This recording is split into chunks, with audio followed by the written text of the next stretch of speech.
இன்னைக்கு நம்ம வீட்டு ஈஸி சமையல்ல நம்ம பார்க்க போறது மணத்தக்காளி கீரை துவையல். ஒரு கட்டு மணத்தக்காளி கீரைய ஆஞ்சு தண்ணியில கழுவிட்டு நறுக்கி வச்சுக்கோங்க.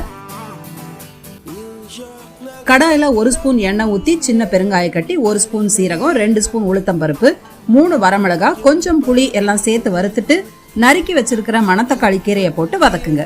தேவையான அளவு உப்பு போட்டு இன்னும் கொஞ்சம் வதக்குங்க. தண்ணி எதுவும் சேர்க்க வேணாம். ஆனா உப்பு போட்ட பிறகு தானாகவே விட்டுக்கிட்ட தண்ணி வத்தின பிறகு தட்டுல போட்டு ஆற வச்சிடுங்க.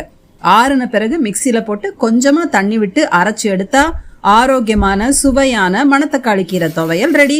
4 கண்ணாடி சுவர்களுக்குள்ளே நானும் எழுதுவத்தியும் தனிமை தனிமையோ கொடுமை கொடுமை. சூப்பரா இருக்குங்க. இந்த ரெசிபி உங்களுக்கு பிடிச்சிருந்ததுன்னா லைக் பண்ணுங்க, கமெண்ட் பண்ணுங்க, ஷேர் பண்ணுங்க, சப்ஸ்கிரைப் பண்ணுங்க, மறக்காம ஃபாலோ பண்ணிடுங்க.